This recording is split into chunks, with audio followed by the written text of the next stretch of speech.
ketika sedang terkena musibah, ketika terkena masalah dan ujian, maka kita harus benar-benar mencamkan bahwa ujian dan pertolongan berjalan paralel. Ujian dan pertolongan berjalan bersamaan, bersama garis lurus. Tidak mungkin ujian meninggalkan pertolongan, tidak mungkin masalah meninggalkan pertolongan, karena Allah lah yang memberikan kita ujian, sebagaimana Allah juga yang memberikan kita pertolongan. Allah Subhanahu wa taala berfirman dalam hadits qudsi, "Ana 'inda dhanni 'abdi bi, in khairan fa khairun wa in syarran fa syarr." Aku tergantung prasangka hambaku terhadap diriku. Aku tergantung keyakinan hambaku terhadap diriku. Kalau keyakinan dan prasangkanya baik, maka akan baik yang akan terjadi. Apabila kita yakin pertolongan itu akan datang, maka Allah akan datangkan pertolongan.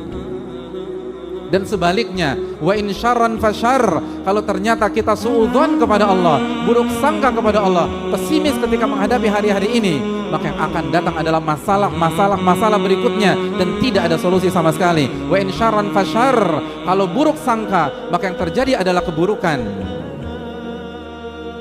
Siapa di antara kita yang ketika ada masalah langsung mengingat Rabbul Alamin? Begitu ada masalah, yang dia ingat adalah bukan masalahnya tapi pertolongan Allah Subhanahu wa taala. Siapa di antara kita yang langsung mengambil air wudhu lalu sujud 2 rakaat karena dia yakin kepada firman Allah Subhanahu wa taala, "Wasta'inu bis sabri was shalah." Minta pertolongan kepada Allah dengan sabar dan salat.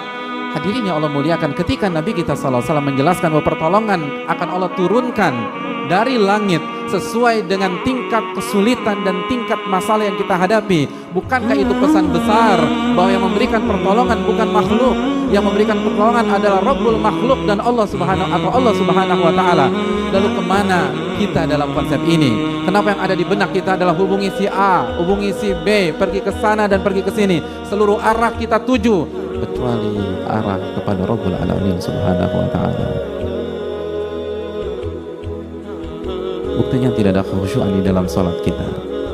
Buktinya tidak ada tambahan rakaat dalam malam-malam ini. Mana air mata taubat kepada Allah? Mana rintihan Rabbi rzuqni atau Rabbi tuba alayya? Pertolongan datang dari Allah, maka minta. Perbanyaklah ibadah, perbanyaklah istighfar, perbanyaklah taubat. Pertolongan datang dari langit, bukan dari teman. Pertolongan datang dari yang punya alam semesta. Karena kita lupa mengemis kepada Rabbul Alamin. Walillahi mulkus samawati wal ard. Dan milik Allah kerajaan langit dan bumi. Kemana ayat itu di dalam hati kita?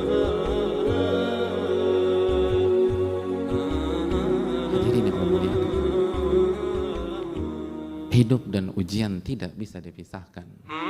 Allah Subhanahu wa taala berfirman dalam Al-Baqarah, "Am hasibatum an tadkhulul jannata wa lamma ya'tikum mathalul ladzina khalau min qablikum." Apakah kalian berpikir Anda akan masuk surga? Apakah kalian berpikir kalian akan masuk surga dan kalian belum mengalami ujian-ujian yang dialami oleh umat-umat sebelum kalian? Fasathumul ba'sa wa dharra wa zulzilu. Mereka digoncang, mereka mendapatkan kesulitan, kesengsaraan, dan mereka digoncang-goncang, zulzilu. Mereka mengalami ujian seperti mengalami gempa bumi dalam kehidupan mereka. Zulzilu, digoncang di atas ke bawah, kanan kiri, digoncang-goncang oleh Allah. Sampai Rasul pada saat itu dan orang-orang beriman bertanya kepada diri mereka, mata nasrullah, kapan pertolongan Allah itu datang? Lalu Allah merespon, Allah inna nasrullahi qarib. Ketahuilah pertolongan Allah itu dekat. Pertolongan Allah itu dekat. Namun kita terburu-buru. Nabi SAW mengatakan, walakinnakum qaumun tasta'jilun. Nabi SAW bersabda, tapi kalian adalah kaum yang selalu ingin ibadah nggak ditingkatkan, tapi ingin keluar dari masalah tersebut. Para ulama mengatakan, Anda ingin sukses tapi Anda tidak melewati dan menapaki jalan kesuksesan. Inna safinata lam tajri 'alal yabas.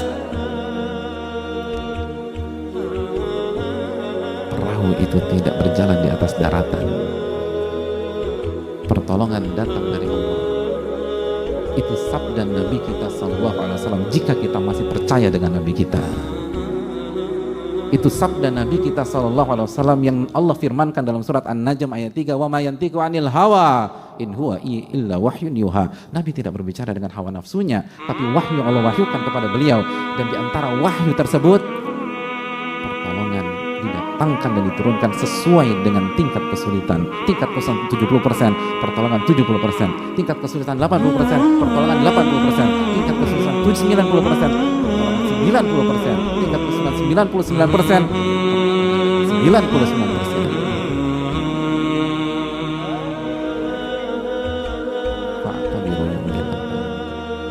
Maka ambil pelajaran orang-orang yang mampu berpikir. Mungkin ada di antara kita yang bertanya, bukankah pertolongan seringkali tidak datang bersamaan dengan datangnya masalah dan ujian?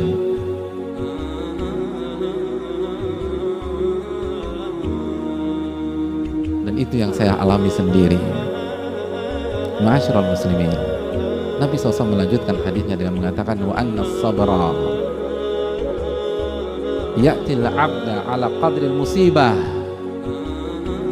Dan kesabaran Allah datangkan kepada seorang hamba sesuai dengan beratnya musibah.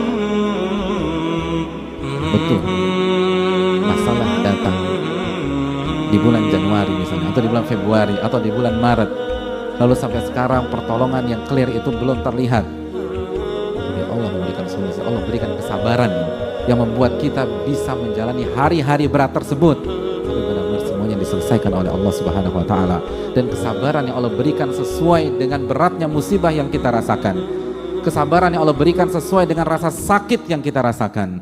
Kesabaran yang Allah berikan sesuai dengan kekuatan yang kita butuhkan. Wa anna sabara ya'til 'abda 'ala qadril musibah. Sabar akan didatangkan kepada hamba sesuai dengan beratnya musibah.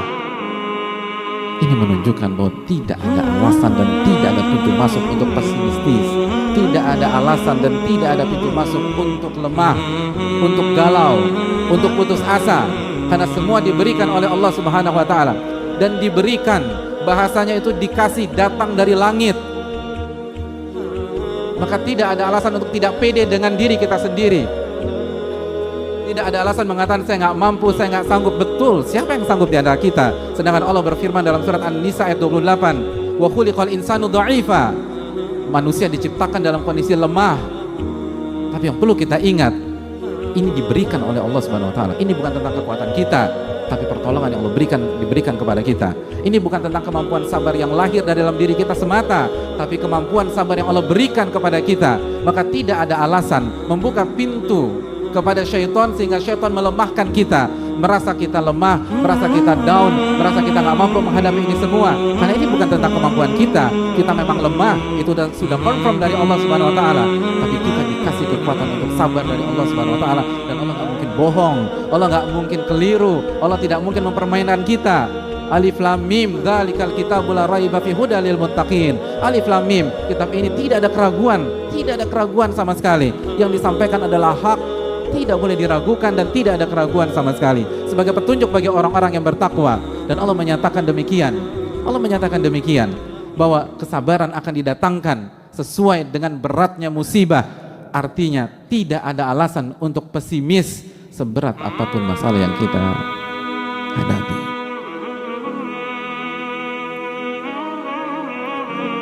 Dan jangan pernah buka pintu kepada syaitan.